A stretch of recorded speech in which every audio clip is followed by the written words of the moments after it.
الحمد لله نحمده ونستعينه ونستغفره ونعوذ بالله من شرور أنفسنا ومن سيئات أعمالنا. من يهده الله فلا مضل له ومن يضلله فلا هادي له، ونشهد أن لا إله إلا الله وحده لا شريك له، ونشهد أن سيدنا وسندنا وحبيبنا وشفيعنا ومولانا محمدا عبده ورسوله. أما بعد فأعوذ بالله من الشيطان الرجيم. بسم الله الرحمن الرحيم. ولا تحسبن الذين قتلوا في سبيل الله أمواتا بل أحياء عند ربهم يرزقون. صدق الله العلي العظيم. والصلاة والسلام على سيدنا وسندنا وحبيبنا وشفيعنا ومولانا محمد وعلى آله وأصحابه وبارك وسلم تسليما كثيرا.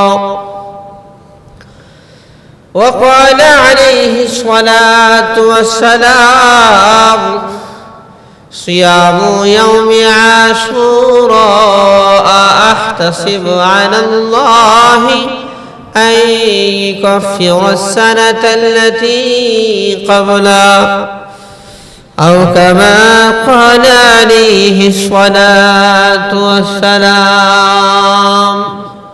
محبت الشهادة درود إبراهيم قل اللهم صل على محمد وعلى آل محمد كما صليت على إبراهيم وعلى آل إبراهيم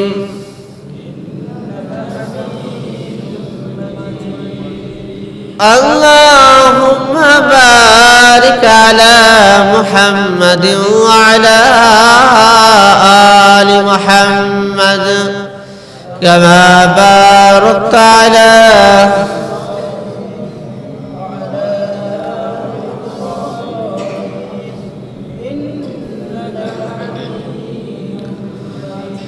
بلغ العلا بكماله كشف الدجى بجماله حسنت جميع خصاله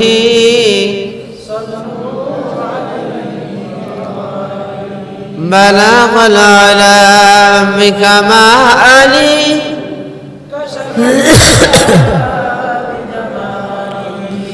حسنت جميع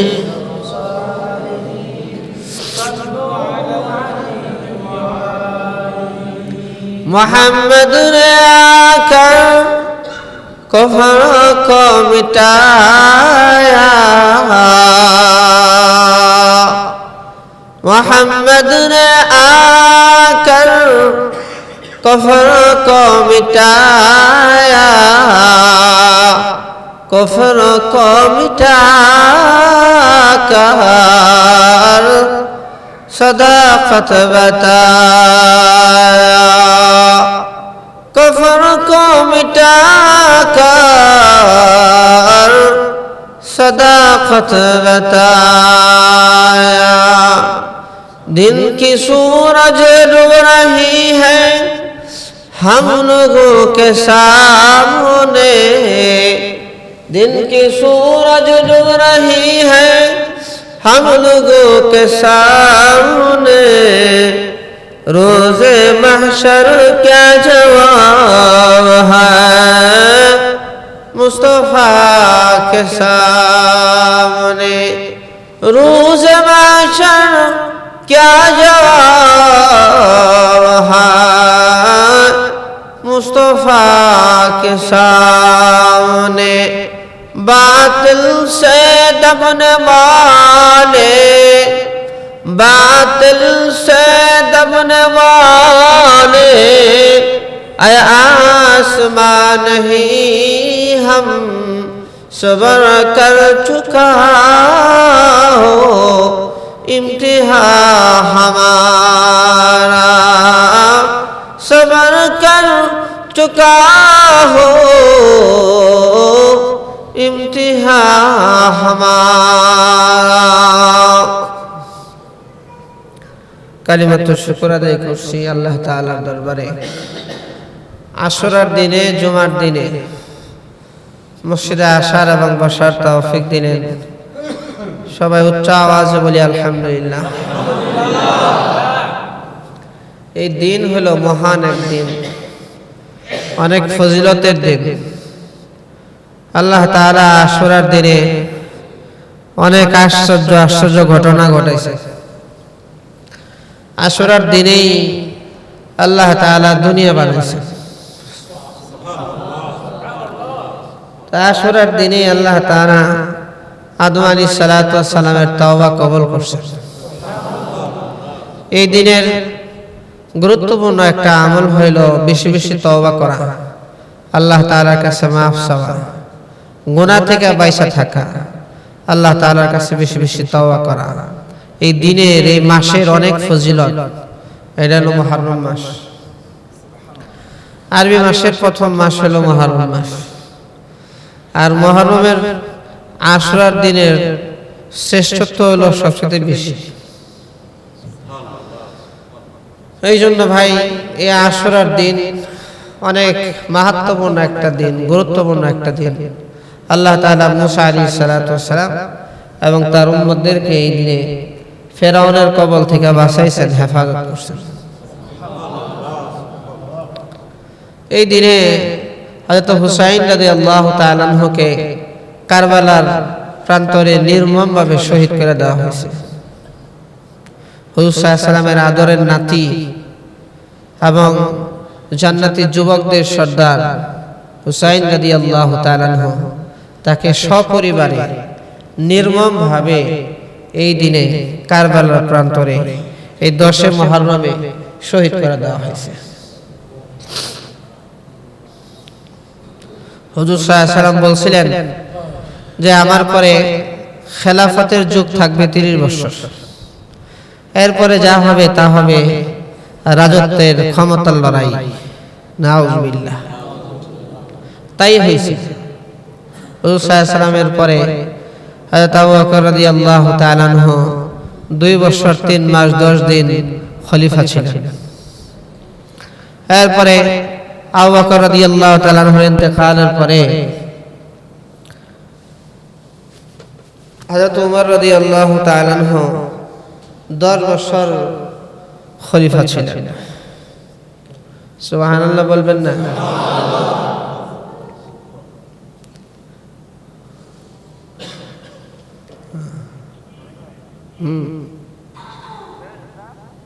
বয়ানে বসছি।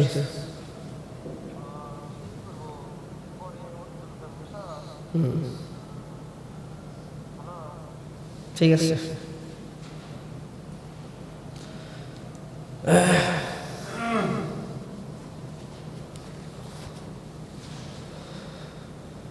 আল্লাহ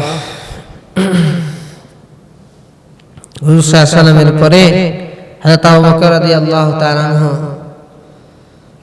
2 বছর 3 মাস 10 দিন খলিফা ছিলেন। হযরত আবু বকরের পরে হযরত ওমর রাদিয়াল্লাহু তাআলা আনহু 10 বছর রাষ্ট্র পরিচালনা করছেন। হযরত উসমান রাদিয়াল্লাহু তাআলা আনহু 12 বছর 1 মাস কম 12 বছর উসমান রাদিয়াল্লাহু তাআলা আনহু রাষ্ট্র পরিচালনা করছেন। হযরত উসমান রাদিয়াল্লাহু তাআলা আনহুকে ষড়যন্ত্র করে সাবাই সম্প্রদায় তারা হযরত উসমান রাদিয়াল্লাহু তাআলা আনহুকে শহীদ করছে ষড়যন্ত্র করে। এই সাবাই সম্প্রদায় হযরত মুআবিয়া রাদিয়াল্লাহু তাআলা আনহু, আলী রাদিয়াল্লাহু তাআলা আনহু, এই দুইজন বড় বড় সাহাবায়ে কেরাম তাদের মধ্যে মতনৈক্য সৃষ্টি করছেন এই সাবাই সম্প্রদায়। মুসলমানদের মধ্যে ফাসাদ সৃষ্টিকারী, মুসলমানদের মধ্যে আপনার অশান্তি সৃষ্টিকারী থার্ড পার্টি কাফের বেঈমানরা সব সময় চেষ্টা করে আসতেছে শুরু যুগ থেকে মুসলমানদের মধ্যে কিভাবে ফাটল ধরানো যায়। ইতিহাসের দুঃখজনক ঘটনা জঙ্গে সিফিন, জঙ্গে জামালও হয়েছে এর কারণে। বলে কিছু মানুষ থাকে তারা হলো সত্য মিথ্যা বানায় বানায় তারপরে বইলা বইলা ফাসাদ সৃষ্টি করার চেষ্টা করে। এরকম থাকে না? থাকে না? ক্ষমতাসীনদের কাছে কিছু মানুষ থাকে তুষামুত করার মানুষ, এরা বানায় বানায় কথা বইলা বইলা মাথা ভারী কইরা তারপরে তাদেরকে খেপাইয়া নানান ধরনের অন্যায় করায়। নাউযুবিল্লাহ। হযরত আলী রাদিয়াল্লাহু তাআলা আনহু 4 বছর খেলাফতের দায়িত্ব পালন করেন। হাসান রাদিয়াল্লাহু তাআলা আনহু হুজুর সাল্লাল্লাহু আলাইহি ওয়াসাল্লামের আরেক নাতি হাসান রাদিয়াল্লাহু তাআলা আনহু হুজুর সাল্লাল্লাহু আলাইহি ওয়াসাল্লামের নাতি। হযরত আলীর ইন্তেকালের পরে হাসান রাদিয়াল্লাহু তাআলা আনহু 6 মাস খেলাফতের দায়িত্ব পালন করেন। হাসান রাদিয়াল্লাহু তাআলা আনহু চিন্তা করলেন বাবার ছেলে খলিফা হবে, তাছাড়া রাসূলের সাহাবী মুআবিয়া রাদিয়াল্লাহু তাআলা আনহু জীবিত, উনিও তো একটা এলাকার দায়িত্বে আছেন, মহান দায়িত্বে আছেন। এই জন্য তিনি ক্ষমতা মুআবিয়া রাদিয়াল্লাহু তাআলা আনহুর কাছে হস্তান্তর করলেন। সাহাবায়ে কেরামদের মধ্যে অধিকাংশ সমস্ত সাহাবায়ে কেরাম পরবর্তীতে মুআবিয়া রাদিয়াল্লাহু তাআলা আনহুর খেলাফতকে মেনে নিয়েছেন। সুবহানাল্লাহ। সমস্যা শুরু হলো মেন সমস্যা কারবালা নিয়ে, যে সমস্যা, এই সমস্যা শুরু হলো ইয়াজিদকে নিয়ে। মুআবিয়া রাদিয়াল্লাহু তাআলা আনহুর ছেলে ইয়াজিদ। ইয়াজিদের আমল আখলাক তেমন ভালো ছিল না। তখন সাহাবায়ে কেরাম জীবিত, বড় বড় সাহাবায়ে কেরাম, কিন্তু সে যে খুব দুষ্ট ছিল এটা জনগণের সামনে তখন প্রকাশ পায় নাই, ক্ষমতা পাওয়ার পরে প্রকাশ পাইছে। নাউযুবিল্লাহ। ক্ষমতা পাইলে মানুষের আসল চেহারা, আসল রূপ দেখা যায়। একটা কথা আছে না যে ক্ষমতা পাইলে আসল চেহারা তখন ভাইসা ওঠে, ফিটা ওঠে। তো মুআবিয়া রাদিয়াল্লাহু তাআলা আনহু নিয়ম অনুযায়ী তখন যে সাহাবায়ে কেরাম, কিছু সাহাবায়ে কেরামদেরকে নিয়ে পরামর্শ করছেন যে কি করা যায়, আমি তো অসুস্থ হয়ে গেছি, এই রাষ্ট্র পরিচালনা কে করবে? সাহাবায়ে কেরামদের মধ্যে অধিকাংশ সাহাবায়ে কেরাম বললেন, দেখেন রাষ্ট্র পরিচালনার যে যোগ্যতা এটা ইয়াজিদের মধ্যে আছে, কিন্তু আমল আখলাকের দিক দিয়া অনেক সাহাবায়ে কেরাম আছে, কিন্তু রাষ্ট্র পরিচালনার ক্ষেত্রে ইয়াজিদের দক্ষতা আছে, পারদর্শিতা আছে, কিন্তু তাকওয়া, আমল, আখলাক এইদিকে সাহাবায়ে কেরাম জীবিত আছেন। আব্দুল্লাহ ইবনে জুবায়ের, তারপরে আব্দুর রহমান ইবনে আউফ রাদিয়াল্লাহু তাআলা আনহু, বড় বড় সাহাবায়ে কেরাম তখনও জীবিত, কিন্তু রাষ্ট্র পরিচালনা করার দক্ষতা এক জিনিস, তাকওয়া হলো আরেক জিনিস। তো পরামর্শ ক্রমে ইয়াজিদকে খলিফা ঘোষণা করলেন হযরত মুআবিয়া রাদিয়াল্লাহু তাআলা আনহু, কিন্তু ইয়াজিদকে ওয়ার্নিং দিলেন, তোমাকে যে দায়িত্ব দেওয়া হবে তোমার জন্য 10টা শর্ত, তার মধ্যে 10টার মধ্যে একটা শর্ত হইল যে আল্লাহ রাসূলের যে সাহাবায়ে কেরাম তাদেরকে নিয়ে পরামর্শ কইরা তারপরে কাজ করবা। পরামর্শ ছাড়া কখনো কাজ করবা না। একঘেয়েমি কখনো সিদ্ধান্ত তুমি নিবা না। এটা মুআবিয়া রাদিয়াল্লাহু তাআলা 10টা নসিহতের মধ্যে একটা। আরো অনেক জটিল জটিল শর্ত দিলেন মুআবিয়া রাদিয়াল্লাহু তাআলা। ওগুলা দেখলে বোঝা যায় মুআবিয়া রাদিয়াল্লাহু তাআলার যে তাকওয়া ছিল, আল্লাহ রাসূলের যে সাহাবী তাকওয়া ছিল, ওই পরিমাণের তাকওয়া ওনার ছেলে ইয়াজিদের মধ্যে ওই তাকওয়া ছিল না। সে বাবার নসিহত মানে নাই, ওসিয়ত মানে নাই। যখন নাকি ইয়াজিদ খলিফা হইল, ইয়াজিদের খেলাফত সাহাবায়ে কেরামদের মধ্যে যারা ছিলেন অধিকাংশরাই মানলেন, মুসলমানরা মানলেন, কিন্তু 5 জন বড় বড় সাহাবায়ে কেরাম তারা ইয়াজিদকে মানলেন না। কারণ ইয়াজিদ সম্পর্কে অনেক কমপ্লেইন ছিল।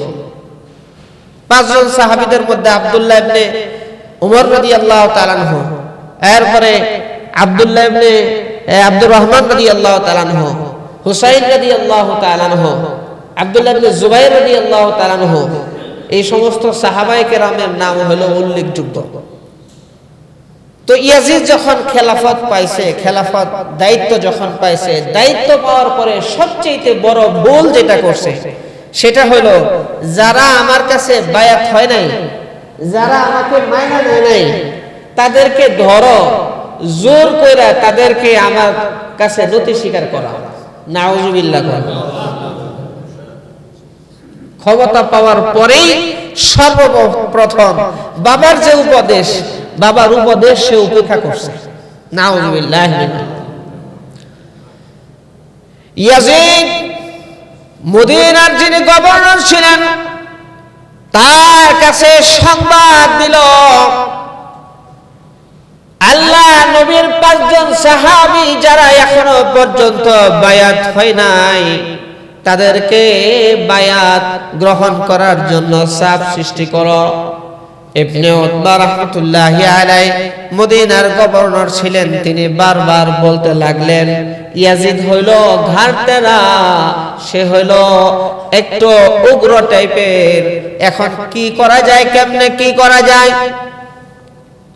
সাহাবায়ে কেরামদের মধ্যে 5 জন সাহাবী, তার মধ্যে আল্লাহর রাসূলের নাতি হুসাইন রাদিয়াল্লাহু তাআলা আনহু আর আব্দুল্লাহ ইবনে জুবাইর রাদিয়াল্লাহু তাআলা আনহু, এই 2 জন মদিনা ছেড়ে মক্কায় চলে গেলেন। মদিনা ছেড়ে মক্কায় চলে গেলেন, কিন্তু এই ইয়াজিদের যে ক্ষমতা, ইয়াজিদের যে খেলাফত, এই খেলাফতের উপরে ওনারা বায়াত গ্রহণ করলেন না। সুবহানাল্লাহ। এদিকে কুফা থেকে বারবার চিঠি আসতেছিল, ইরাকের কুফা থেকে বারবার চিঠি আসতেছিল। কি চিঠি? যে আপনি আসেন, আমাদের কুফায় আসেন, এখানে আপনার জন্য সবাই অপেক্ষা করতেছে, আসলে সবাই আপনার কাছে বায়াত গ্রহণ করবে। 1 লক্ষ মানুষ আপনার পক্ষে রেডি আছে ইয়াজিদের বিরুদ্ধে যুদ্ধ করার জন্য। এই যে চিঠি বারবার দিতেছে কুফাবাসীরা, এই কুফাবাসীরাই হযরত আলী রাদিয়াল্লাহু তাআলা আনহুকে হত্যা করছে। নাউযুবিল্লাহ। কেমন দেখেন, 1 লক্ষ মানুষ যুদ্ধ করার জন্য রেডি, খালি আপনি আসেন। হযরত হুসাইন রাদিয়াল্লাহু তাআলা আনহুকে বারবার চিঠি দিয়েছে যে আপনি আসেন।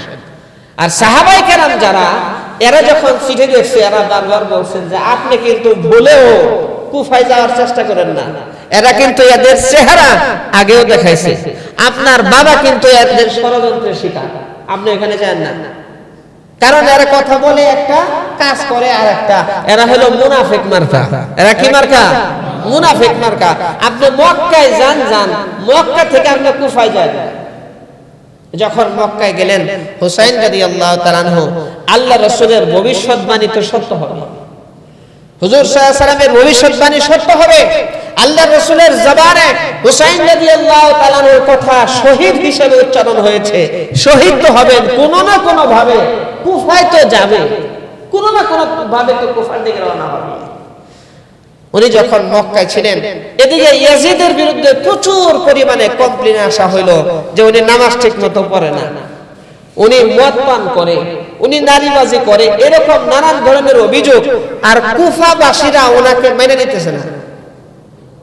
আপনি খালি আসেন, আমাদের মুসলমানদেরকে আপনি বাঁচান, আপনি না আসলে সমস্যা হবে। তখন হুসাইন রাদিয়াল্লাহু তাআলা অত্যন্ত বিচক্ষণ একজন ব্যক্তি ছিলেন। উনি ওনার আপন চাচাতো ভাই মুসলিম ইবনে আকিলকে উনি পাঠান অবস্থা পর্যবেক্ষণ করার জন্য, যে আসলে বাস্তবতা কি, বাস্তব ঘটনাটা কি, এটা দেখার জন্য মুসলিম ইবনে আকিলকে হযরত হুসাইন রাদিয়াল্লাহু তাআলা উনি ওনার পক্ষ থেকে দূত হিসেবে পাঠান কুফা। তো উনি যখন মুসলিম ইবনে আকিল যখন গেছে, কুফাবাসীরা তো আহলান সাহলান মারহাবান শুভেচ্ছা স্বাগতম যা ছিল এগুলা বইলা ওনাকে খুব সাদরে গ্রহণ করছে, ওনাকে খুব আদর আপ্যায়ন করছে। আর উনি হানি ইবনে উরওয়ার ঘরে মেহমান হইছেন। তো একসাথে 12,000 মানুষ ওনার হাতে হযরত হুসাইন রাদিয়াল্লাহু তাআলার পক্ষ থেকে বায়াত গ্রহণ করছে। সুবহানাল্লাহ, 12,000 মানুষ। মুসলিম ইবনে আকিল রাহমাতুল্লাহি আলাইহি হযরত হুসাইন ইবনে আলী রাদিয়াল্লাহু তাআলা আনহুর পক্ষ থেকে মুসলিম ইবনে আকিল রাহমাতুল্লাহি আলাইহি যে ওখানে গিয়েছেন, উনি যখন দেখলেন কুফার মানুষ হযরত হুসাইনের জন্য পাগল, কুফার মানুষ পাগলের মতো বায়াত হচ্ছে, অবস্থা ভালো, সবাই ইয়াজিদের বিপক্ষে। উনি সঙ্গে সঙ্গে চিঠি লিখলেন, হে আল্লাহ নবীর নাতি, অবস্থা ভালো, যা সংবাদ এসেছিল, যা চিঠিপত্র আপনি পেয়েছেন তার বাস্তবতা আছে, আপনি আর দেরি না করে মক্কা থেকে রওনা হয়ে যান। মক্কা থেকে রওনা হয়ে যান। মুসলিম ইবনে আকিল যখন চিঠি লিখলেন, চিঠি লেখার পরে এদিকে ইয়াজিদ কুফার যে গভর্নর ছিল নুমান ইবনে বাশীর রাদিয়াল্লাহু তাআলা আনহু, আল্লাহ নবীর বিশিষ্ট সাহাবী নুমান ইবনে বাশীর রাদিয়াল্লাহু তাআলা আনহু অত্যন্ত নম্র ভদ্র আমল আখলাকওয়ালা মানুষ ছিলেন। উনি কিছুই বলতেছিলেন না, উনারও মনে মনে চিন্তা ভাবনা যে আসল হকদার তো হযরত হুসাইন রাদিয়াল্লাহু তাআলা আনহু, এই জন্য উনি নীরব রইলেন।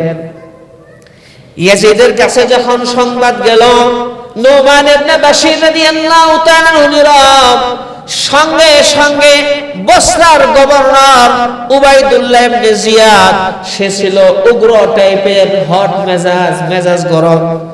এরকম মানুষ থাকে না, মেজাজ গরম আলা মানুষ, একটু উগ্র মানুষ, হ্যাঁ, সুন্দর কথা জবান দিয়ে বের হয় না, মুখ থেকে বের হয় না, শক্ত শক্ত কথা গালি বের হয়, এরকম মানুষ আছে না? কিছু মানুষের কথা শুনলে দেখবেন একবারে মনটা খুব নরম হয়ে যায়, এত সুন্দর কথা, এত সুন্দর ভাষা।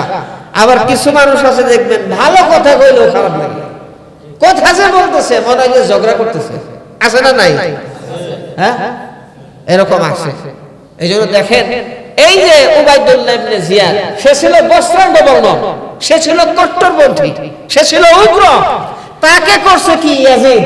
ইয়াজিদ চিন্তা করলো এই কুফায় যে আছে নুমান ইবনে বাশীর, নরম মানুষ দিয়ে কাজে মনে হয় গরম মানুষ লাগবে, নাউজুবিল্লাহ কইবেন না।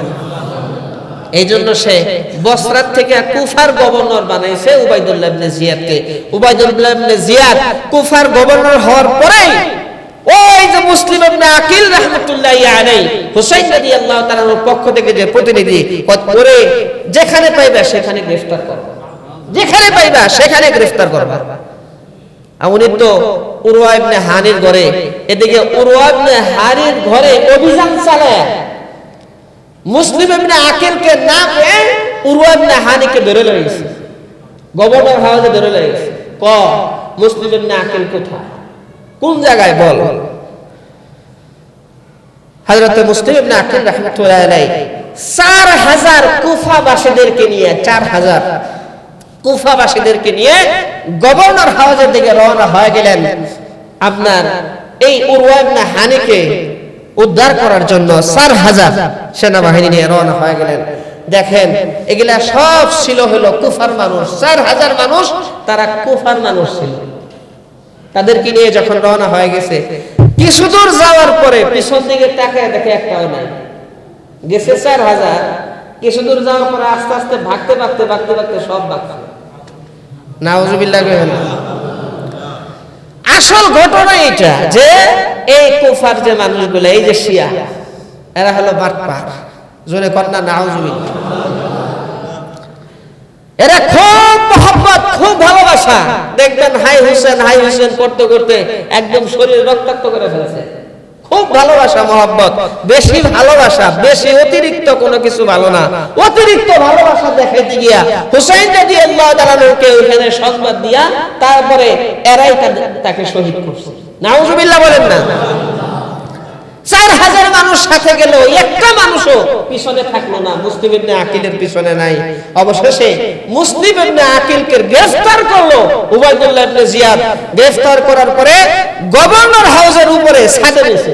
ছাদে নেওয়ার পরে সেইখান থেকে ফালায়া তারপরে মারবে। মুসলিম ইবনে আকিল রাহমাতুল্লাহি আলাইহি তখন আশআস নামে এক ব্যক্তি ছিল, যে ভাই তুমি তো মুসলমান। বলে যে হ্যাঁ আমি মুসলমান। বলে দেখো যে অবস্থা, আমি ভয়াবহ অবস্থা দেখতেছি। আমি তো চিঠি পাঠিয়ে দিয়েছি আল্লাহ রাসূলের নাতির কাছে। আল্লাহ রাসূলের নাতি হুসাইন রাদিয়াল্লাহু তাআলা রওনা হয়ে গেছেন। আমি তো তখন অবস্থা ভালো দেখছি, আর এখন তো দেখতেছি এরা হলো গাদ্দার, এরা হলো বাটপার। তুমি দয়া করে মেহেরবানি করে একটু যদি সংবাদ পৌঁছায় দিতা যে কুফার অবস্থা ভালো না, আপনি এখানে আইসেন না, একটু যদি সংবাদটা পাঠিয়ে দিতা। এই আশাস তখন রওনা হয়। কিন্তু রওনা হলে কি হবে, তখন হযরত হুসাইন রাদিয়াল্লাহু তাআলা আনহু সপরিবারে 72 জন, সপরিবারে 72 সদস্য সংখ্যা নিয়ে হুসাইন রাদিয়াল্লাহু তাআলা আনহু কাছাকাছি চলে আসছে, একেবারে কাছাকাছি। আশাস গিয়ে সংবাদ পৌঁছে দিছে যে কুফার অবস্থা ভালো না। মুসলিম ইবনে আকিলকে গ্রেফতার করা হয়েছে। গভর্নর হাউসের ছাদ থেকে তাকে ফেলে তাকে এরকম শহীদ করে দেওয়া হয়েছে। আপনি এখানে যায়েন না, ওখানকার অবস্থা ভালো না। হযরত হুসাইন রাদিয়াল্লাহু তাআলা সংবাদ যখন পাইলেন তখন রাস্তা পরিবর্তন করে সিরিয়ার রাস্তা ধরলেন, যে ঠিক আছে তাহলে আমি ডাইরেক্ট ইয়াজিদের কাছে গিয়া বিষয়টা তার সাথে ডিসকাস করি। সে যেহেতু মুসলমান, আমি যেহেতু মুসলমান, আমি আল্লাহ রাসূলের নাতি, দুইজন যদি পরামর্শ করে আমরা সমস্যার সমাধান করি তাহলে এই উম্মাহ সমস্যার হাত থেকে বাঁচবে, ফিতনার হাত থেকে বাঁচবে। কিন্তু ইয়াজিদ বাহিনীর মধ্যে যে কত জঘন্য মানুষ ছিল, এটা তো ওনার ধারণায় আর ছিল না। উনি যখন রাস্তা পরিবর্তন করে ফোরাত নদীর তীরে কারবালার প্রান্তরে যখন উপস্থিত হইলেন, ইয়াজিদের বাহিনী, উবাইদুল্লাহ ইবনে জিয়াদের বাহিনী ওনাকে ঘেরাও করে দিয়েছে, ওনাকে ঘেরাও করে ফেলছে। হযরত হুসাইন রাদিয়াল্লাহু তাআলা বললেন যে তোমরা আমাকে ঘেরাও করে দাঁড়ায় গেলা, আমার উপরে হামলা করবা। আমি তো আমার সাথে আমার পরিবারের সদস্যগুলোকে নিয়ে আসছি, এখানে অধিকাংশ নারী এবং শিশু, তাদেরকে নিয়ে আসছি। আমি তো যুদ্ধ করার জন্য আসি নাই। আমি কি তোমাদের সাথে যুদ্ধ করব নাকি? তোমরা মুসলমান, আমি মুসলমান, আমি বিশ্বনবীর নাতি। আমি তো যুদ্ধ করার জন্য আসি নাই। যুদ্ধ করার জন্য আসলে আমি তো সাথে আমার সেনাবাহিনী নিয়ে আসতাম। আমি তো যুদ্ধ করার জন্য আসি নাই। আমি তো আসছি একটা সুন্দর সমাধানের জন্য। বারবার এখান থেকে চিঠি যাচ্ছে। এই কথা শোনার পরে সামান্য একটু মন নরম হইল উবাইদুল্লাহ ইবনে জিয়াদ, একটু মন নরম হইল। সীমার আর সেনান দেখে দেখে বলেন, তোমরা কেন দাঁড়িয়ে আছো? শত্রু হাতের নাগালে পেয়ে কেন তোমরা দাঁড়িয়ে দাঁড়িয়ে ওয়াজ শুনতেছ, নসিহত শুনতেছ? তাড়াতাড়ি করে হামলা করো। এরা ক্ষমতা দখলের জন্য আসছে। আমাদের যে খলিফা ইয়াজিদকে ক্ষমতা থেকে নামানোর জন্য আসছে, আর ক্ষমতা দখলের জন্য এরা আসছে। তাড়াতাড়ি হামলা করো। হযরত হুসাইন রাদিয়াল্লাহু তাআলা বললেন, আমি ক্ষমতা দখলের জন্য আসি নাই, আমি সুন্দর একটা সমাধানের জন্য আসছি, যাতে মুসলমানদের মধ্যে কোনো বিশৃঙ্খলা না থাকে। সুবহানাল্লাহ। হযরত হুসাইন রাদিয়াল্লাহু তাআলা কে প্রস্তাব দেওয়া হলো, একটা মাত্র রাস্তা আছে, আমাদের কাছে আপনি নত স্বীকার করেন, আমাদের কাছে বন্দী হয়ে যান, আমাদের কাছে বন্দী হয়ে যান, আত্মসমর্পণ করেন, তাহলে আপনাকে বন্দী করে কুফার মধ্যে আটকায় রাখবো, আপনি আত্মসমর্পণ করেন, এছাড়া আপনার বাঁচবার কোনো রাস্তা নাই।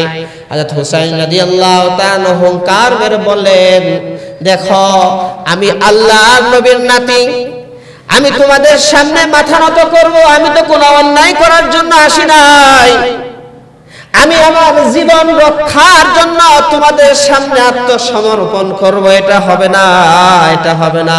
আমি আমার আল্লাহর খুশির জন্য, মালিকের খুশির জন্য প্রয়োজনে সব পরিবারে আমাদের জান দিয়ে দিব, এরপরও তোমাদের সামনে মাথা নত করব না। হযরত হুসাইন রাদিয়াল্লাহু তাআলা হুঙ্কার মারলেন, সাহসী এক হুঙ্কার দিলেন, দেখো আমি বিশ্ব নবীর নাতি, আমার সাথে যুদ্ধ করবা, আমার সাথে যুদ্ধ করবা, তোমাদের হাত রক্তে রঞ্জিত করবা, হাসরের মাঠে দাঁড়াইয়া আল্লাহর কাছে কি জবাব দিবা তোমরা? আমাকে আটকে রাখবা এখানে। হুসাইন রাদিয়াল্লাহু তাআলা তিনটা প্রস্তাব দিলেন। কয়টা প্রস্তাব? খেয়াল করে শুনতেছেন কিনা আল্লাহ জানে। সবাই খেয়াল করে শুনতেছেন? এই যে কারবালার ইতিহাস, কারবালার ইতিহাস বলি, সঠিক ইতিহাস হলো এটা। তারপর ওই বিষাদ সিন্ধু বইয়ের মধ্যে বানায় টানে এইটা সেইটা নানান একবারে বিধি গেছে, গাছে থেকে রক্ত বাইরেছে, আসমান থেকে রক্ত পড়ছে, কবুতরের গায়ে রক্ত, হ্যান ত্যান নানান বানায়, এই ইতিহাসের একবারে ভয়াবহ অবস্থা। সাহাবায়ে কেরামদেরকে কাঠগড়ায় দাঁড় করাইছে ইতিহাসের মাধ্যমে, বিকৃত ইতিহাস। এই জন্য আল বিদায়া ওয়ান নিহায়া কিতাব মানে হানাফি মাযহাবের সবচেয়ে বিশুদ্ধতম ইতিহাসের কিতাব আল বিদায়া ওয়ান নিহায়া। ওই কিতাবের মধ্যে সুন্দর মতো আসল যে ইতিহাস, আসল যে ঘটনা, এটা তুলে ধরা হয়েছে। কারবালার ইতিহাস এক একজনে এক এক ভাবে মন গড়া বানায় বানায় বলতেছে, বানায় বানায় লিখতেছে। নাউজুবিল্লাহ কোন না। আসল ঘটনাই হলো মুসলমানদের মধ্যে ফাটল সৃষ্টি করার জন্য থার্ড পার্টি ছিল, থাকবে, আছে, এদের থেকে সতর্ক থাকতে হবে। কথা ঠিক না বেঠিক? আর মুসলমান যদি এক থাকে আর থার্ড পার্টির কথা না শুনে ইহুদি খ্রিস্টানদের চালে না পড়ে, মুসলমানদেরকে কেউ কখনো পরাস্ত করতে পারবে না, দমায় রাখতে পারবে না, কেউ কখনো মুসলমানের বিরুদ্ধে বিজয় লাভ করতে পারবে না। কথা ঠিক না বেঠিক? আসল জিনিস হলো এটা, অন্যের বুদ্ধি শুনলে যা। হুসাইন রাদিয়াল্লাহু তাআলার বিষয়ে এই ইয়াজিদের কাছে নানান ধরনের কথা, উবাইদুল্লাহ ইবনে জিয়াদের কাছে নানান ধরনের কথা বইলা কান ভারী করছে, যে ক্ষমতা দখলের জন্য আসতেছে, আইতাছে আপনাদের গাড় ধরে নামানোর জন্য, নানান ধরনের কথাবার্তা লাগায় কান ভারী করছে। নাউজুবিল্লাহ বলেন। হযরত হুসাইন রাদিয়াল্লাহু তাআলা আগেই সেখানে যুদ্ধ শুরু করেন নাই। হুসাইন রাদিয়াল্লাহু তাআলা অপেক্ষা করছেন, যদি তারা আক্রমণ করে তাহলে আক্রমণ করব। হুসাইন রাদিয়াল্লাহু তাআলাকে চতুর্দিক থেকে ঘেরাও করে ধরছে। যারা ওইখানে ছিল তাদের একজনের ভাষ্য হলো, হযরত হুসাইন রাদিয়াল্লাহু তাআলা কারবালার ময়দানে এমন ভাবে যুদ্ধ করেছেন, মনে হইতেছিল একাই 1000-এর সমান। আল্লাহর রাসূলের নাতি যে এত বীর মুজাহিদ, এটা আমাদের ধারণাই ছিল না।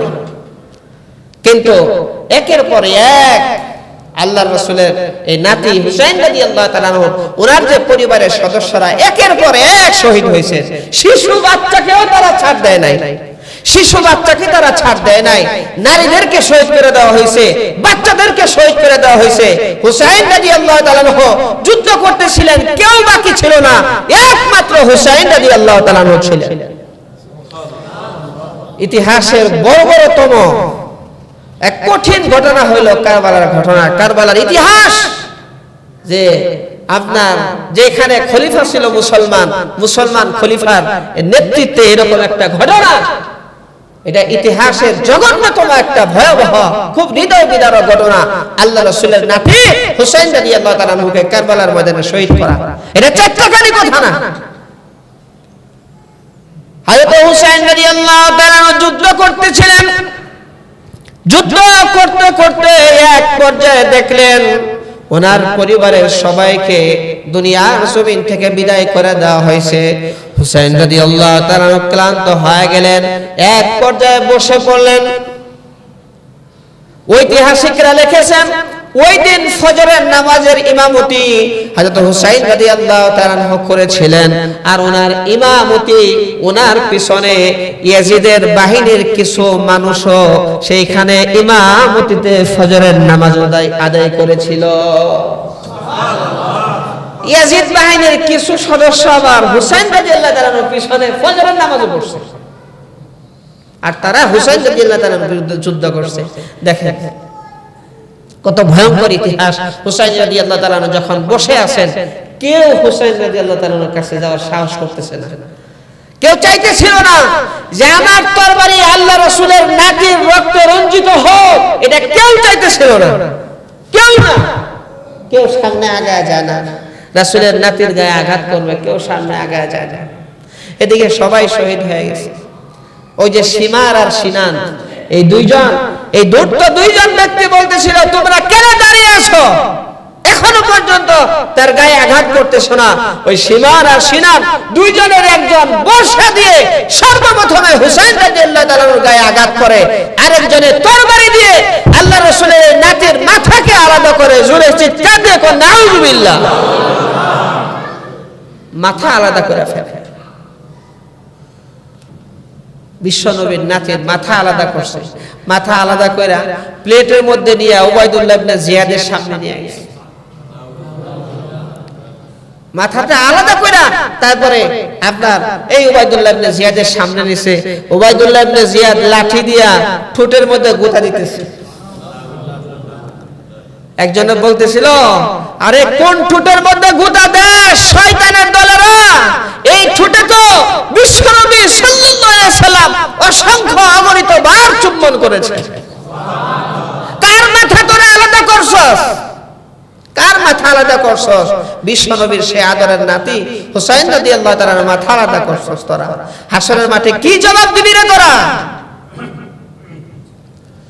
হুসাইন রাদিয়াল্লাহু তাআলা আনহু কারবালার প্রান্তরে শহীদ হয়ে গেলেন। সাহাবায়ে কেরাম যারা জীবিত ছিলেন তারা এই ঘটনা শুনে এত কষ্ট পেলেন যে আমরা জীবিত থাকতে আল্লাহ রাসূলের নাতির গায়ে আঘাত করলো, অথচ আমরা কিছুই করতে পারলাম না, আমরা মক্কা মদিনায় কিছুই করতে পারলাম না। হুসাইন রাদিয়াল্লাহু তাআলা আনহু শহীদ হয়ে গেলেন। হুসাইন রাদিয়াল্লাহু তাআলা আনহু ওই দিন যদি মাথা নত করতেন, নতি স্বীকার করতেন, তাদের কথা মেনে নিতেন, তাহলে আজ হুসাইন রাদিয়াল্লাহু তাআলা আনহু সেই কারবালার ইতিহাস রচনা হতো না। হুসাইন রাদিয়াল্লাহু তাআলা আনহু এই উম্মতকে শিক্ষা দিয়ে গেছেন, বাতিলের সামনে কখনো মাথা নত করবেন। সুবহানাল্লাহ। অন্যায়ের সামনে কখনো মাথা নত করবে না। হুসাইন রাদিয়াল্লাহু তাআলা আনহু বলছিলেন, তিনটা প্রস্তাব দিয়েছিলেন যে দেখো, আমাকে তোমরা গ্রেফতার করো না, আমাকে ছেড়ে দাও, আমি মক্কা মদিনায় ফেরত যাই, আমি মক্কা মদিনায় ফেরত যাই। আর না হয় এক কাজ করো, আমাকে ইয়াজিদের কাছে যাইতে দাও, তার সাথে আমি সরাসরি কথা বলবো, তোমাদের সাথে আমি কথা বলতে চাই না, আমি তার সাথে কথা বলে আমি সমস্যার সমাধান করব। আর না হয় কোন ইসলামী রাষ্ট্রে আমাকে যাওয়ার জন্য সুযোগ করে দাও, আমি সাধারণ মানুষের মতো জীবনযাপন করব। এখানে আমি নারীদেরকে নিয়ে আসছি, শিশুদেরকে নিয়ে আসছি, আমি তো তোমাদের সাথে যুদ্ধ করার জন্য আসি নাই। এই তিনটা প্রস্তাব উনি করেছিলেন, কিন্তু তিন প্রস্তাবের কোন প্রস্তাব তারা মানে নাই, কোন প্রস্তাব তারা মানে নাই। আর শয়তান তো আছে, শয়তান এদেরকে এমন ভাবে ভিতরে ঢুকে কুমন্ত্রণা দিছে, মার। নাউজুবিল্লাহ, নাউজুবিল্লাহ বলেন। আল্লাহু আকবার। এইজন্য শাহাদাতে কারবালা অত্যন্ত হৃদয় বিদারক এক ঘটনা। কারবালার এই দিনে আপনার কত যে হৃদয় বিদারক একটা ঘটনা ঘটেছে কারবালার প্রান্তরে। এইজন্য কারবালার ইতিহাস বলে আমরা বুঝি হযরত হুসাইন রাদিয়াল্লাহু তাআলা আনহুর সেই শাহাদাতের ইতিহাস। এই আশুরার দিনে যে ফজিলত মাহাত্ম্য, এটা তো হুসাইন রাদিয়াল্লাহু তাআলা আনহুর শাহাদাতের আগেই এটার ফজিলত ছিল, কিন্তু হযরত হুসাইন রাদিয়াল্লাহু তাআলা এই দিনে শাহাদাত হওয়ার কারণে ওনার শাহাদাতের মর্যাদা আরো বাইরে গেছে। সুবহানাল্লাহ। আল্লাহ তাআলা ওনার মর্যাদা আরো বাড়ায় দেন। হুজুর সাল্লাল্লাহু আলাইহি ওয়াসাল্লাম বলেন, এই দুইজন হাসান আর হুসাইন দুইজন হলো জান্নাতীদের সর্দার। সুবহানাল্লাহ। জান্নাতি যুবকদের সর্দার হলো হাসান হুসাইন। সুবহানাল্লাহ। হুজুর সাল্লাল্লাহু আলাইহি সাল্লামের কাছে দাহিয়াতুল কালবির সূরতে জিবরাইল আলাইহিস সালাতু ওয়াস সালাম অধিকাংশ সময় আসতেন। দাহিয়াতুল কালবি রাসূলের সাহাবী দাহিয়াতুল কালবি, ওই দাহিয়াতুল কালবি যে নাকি নিজের মেয়েকে জ্যান্ত দাফন করছিল, নিজের মেয়েকে জ্যান্ত দাফন করছিল। আগে তো মক্কার মানুষেরা মেয়ে সন্তান হইলে জ্যান্ত দাফন করত। দাহিয়াতুল কালবি রাদিয়াল্লাহু তাআলা আনহু এমন তওবা করছেন আল্লাহ তাআলার কাছে, এত কান্নাকাটি করছেন ইসলাম গ্রহণের পরে, আল্লাহ তাআলা তাকে এমন ভাবে কবুল করছেন, আর এমন ভাবে আল্লাহ তাআলা তার তওবা কবুল করছেন, তাকে আল্লাহ তাআলা কবুল করছেন। বলে যে স্বয়ং জিবরাইল আলাইহিস সালাতু ওয়াস সালাম দাহিয়াতুল কালবির সূরত নিয়ে মাঝে মধ্যে রাসূলের কাছে আসেন। তওবা করা আল্লাহ তাআলার কাছে কত দাম দেখেন। দাহিয়াতুল কালবি কি ছিল, কত বড় অন্যায় করছে, কি তওবার কারণে আল্লাহ এত দাম বাড়ায় দিয়েছে। দাহিয়াতুল কালবির সূরতে অধিকাংশ সময় জিবরাইল আলাইহিস সালাম আসতেন। তো দাহিয়াতুল কালবি এই সাহাবী রাসূলের কাছে মাঝে মধ্যে আসতেন। বলে যে আসলে হাসান আর হুসাইনের জন্য মজা নিয়ে আসতেন, বিভিন্ন ফল নিয়ে আসতেন, চকলেট টকলেট নিয়ে আসতেন, বিভিন্ন মজা নিয়ে আসতেন। সুবহানাল্লাহ, জোরে কন্যা সুবহানাল্লাহ। আজকের দিনের যে সুবহানাল্লাহ আর অন্য দিনের সুবহানাল্লাহ পার্থক্য আছে। আজকে হলো আশুরার দিন, অত্যন্ত ফজিলতের দিন, এই জন্য সুবহানাল্লাহ আলহামদুলিল্লাহ একটু জোরে সরে বলেন, বলেন সুবহানাল্লাহ। তো দাহিয়াতুল কালবি সাহাবী উনি মাঝে মধ্যে আসতেন, কিন্তু জিবরাইল যে ওনার সূরত নিয়ে অধিকাংশ সময় আসতেন, এটা তো সাহাবায়ে কেরাম বুঝতো না, খালি জানতো যে ওনার সূরত নিয়ে আসে। তা হাসান আর হুসাইন রাদিয়াল্লাহু তাআলা আনহুমা এই দুইজন আবার ওই দাহিয়াতুল কালবি আসলে আয়েশা পকেটে হাত দিতেন যে আমাদের জন্য তুমি কি আনছো। তো উনিও করতেন কি, বিভিন্ন সময় বিভিন্ন ফল, আপেল, আঙ্গুর, এরপরে খেজুর, এরপরে চকলেট, বিভিন্ন মজা নিয়ে আসতেন, না যে পকেট খালি না থাকে। তো এই সাহাবী যখনই আসতেন তখন ওই হাসান হুসাইনের জন্য কিছু নিয়ে আসতেন। সুবহানাল্লাহ। আর হুজুর সাল্লাল্লাহু আলাইহি ওয়াসাল্লাম এই নাতিদের এই সাহাবীর সাথে আচার আচরণ দেখে মজা উপভোগ করতেন। হুজুর সাল্লাল্লাহু আলাইহি ওয়াসাল্লাম মুস্কি মুস্কি হাসতেন বসে। তো একবার জিবরাইল আলাইহিস সালাতু ওয়াস সালাম দাহিয়াতুল কালবির সূরত নিয়ে আসছে। আর জিবরাইল তো চকলেটও আনে নাই, মজাও আনে নাই, আপেল আঙ্গুরও আনে নাই, হে তো আইছে হলো আল্লাহ রাসূলের কাছে ওহী নিয়ে।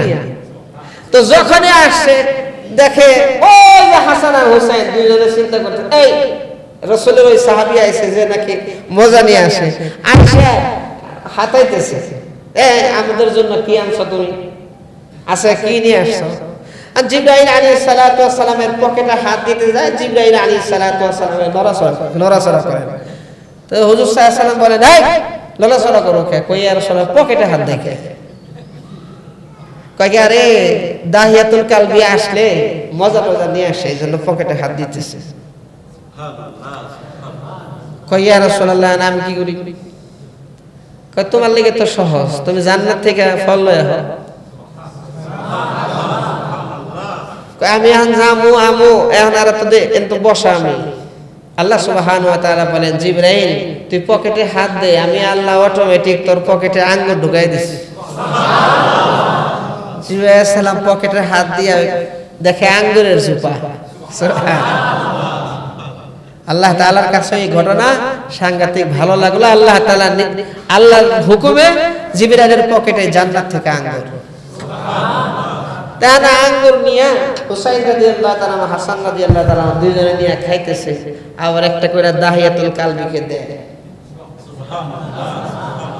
কয় শুধু আমরা খাবো কেন, তুমিও খাও। আর জিবরাইল কি জীবনে খাইছে? ফেরেশতা কি খায় নাকি? ফেরেশতা কি পান করে নাকি? আঙ্গুর নিয়ে তাকায় রয়েছে যে কি করবো, আরে খাও। তো হুজুর সাল্লাল্লাহু আলাইহি সাল্লাম বৈশা বৈশা হাসতেছে, বৈশা বৈশা হাসেন। কয় ইয়া রাসূলুল্লাহ আপনি হাসেন, আমি পড়ছি বেকায়দায়, আপনি হাসতেছেন। আরে জিবরাইল তুমি ফেরেশতা হইলে কি হবে, তুমি মুখে দাও, দেখবা আল্লাহ তাআলা তোমার ওই যোগ্যতা তৈরি করে দিয়েছে। কি করবে, জীবনে তো খায় নাই, তো এদের জোরাজুরিতে, বাচ্চাদের জোরাজুরিতে মুখে দিছে।